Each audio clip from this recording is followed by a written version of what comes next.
topic for this conference is feminism and sex, and of course social media. And that's what I'm going to address this morning. Can everybody hear me in the back? Barely. Barely? Okay. I feel like this room is kind of absorbing the sound. So, okay, so I am going to give you a little history of the feminist movement because it really helps us understand where we are today. And sometimes we don't take that backward look just to see how things work. Whoops, we skipped a slide.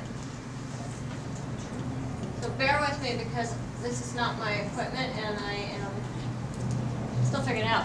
The abolition movement and the feminist movement really got their start together. So original feminists were really trying to end slavery. And there was this partnership that was going on between the men and the women around trying to end slavery. And the feminists kept trying to put their message about women's liberation and hopefully getting the vote into that message that was, against slavery. Because they were like, their whole attitude was, well, if, we're going to help free you, then why don't you help free us?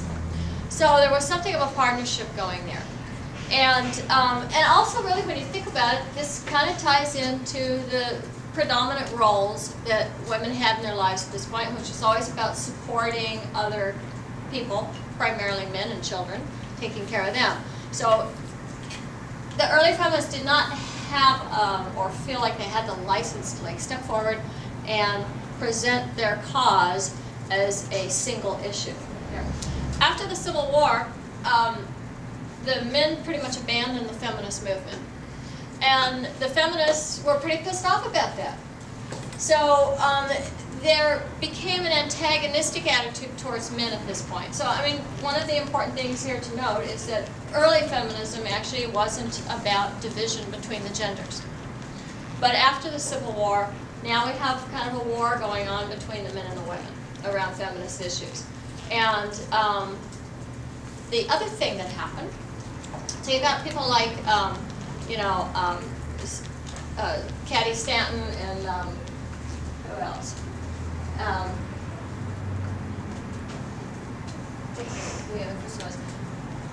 Well, anyway, I'm going to bring up the slide for a minute. I didn't memorize her name. But those people were going off in this direction of a very conservative feminism. This early, right after the Civil War. And what happened here is they started becoming aligned with the social purity movement. So now they wanted to eliminate prostitution. They wanted to preach abstinence only. And they were looking to legislate morality. So this was the first hint that we have that feminism is taking this rather conservative tack. And they were not the only people that were in the feminist movement. We also have like Inez Milholland, who was preaching free love. Now, she was not a proponent of prostitution, but she had an open marriage with her husband. And, what I think is kind of interesting, too, look at how she's dressed. And then look at how our social purity movement is dressed. So the point being that as early as 1870, we've started getting this split in the feminist movement, where we've got people who are thinking that liberation means that we should be able to be liberated sexually. And then there are feminists who are saying liberation means that we need more controls, more laws. And, a lot hasn't really changed in how many years? 240 years? Victoria Woodhull. There's a foundation, Woodhull Foundation, named after her. She and her sister Tennessee actually were working the stock market. And they developed this newspaper that was known to publish very taboo topics. And they were preaching all kinds of things. Apparently vegetarianism was controversial at this time. So they were also in favor of short skirts. And they were in favor of legalizing prostitution. So again, we've got this split going on in the feminist movement at a very early stage. But of course, the people who were conservative and wanted to pass laws do what? They end up having all the power in society. And because they ended up getting some of those laws passed. So eventually, we get the vote. Now, what's interesting, I always thought, being ethnocentric, you know, I'm American, I thought that we got the vote first here and then the rest of the world got it. You know, there was like 11 countries that gave women the vote before we got on board with it. Now, another thing that's very interesting about this is the first country to give women the vote was New Zealand. Well, okay, fast forward to the early 2000s, and the same thing is happening all over again. The first nation on the planet to decriminalize prostitution is New Zealand.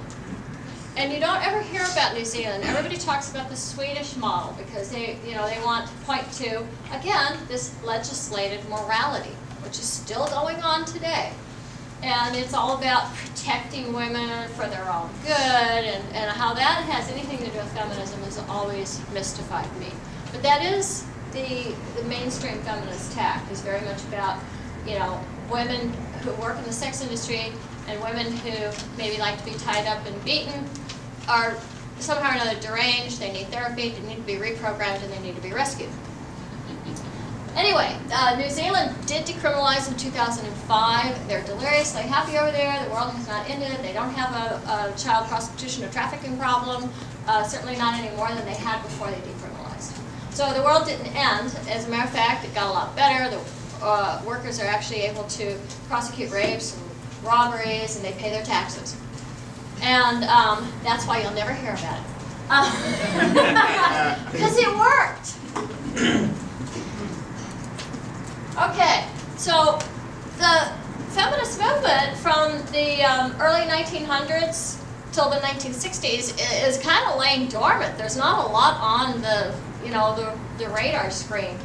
Not a lot that was accomplished. They're kind of working a lot around laws about whether or not if they can they file for a divorce. If they file for a divorce, can they keep their children? Because there were laws at the time which a lot of times just automatically gave the children to the husband.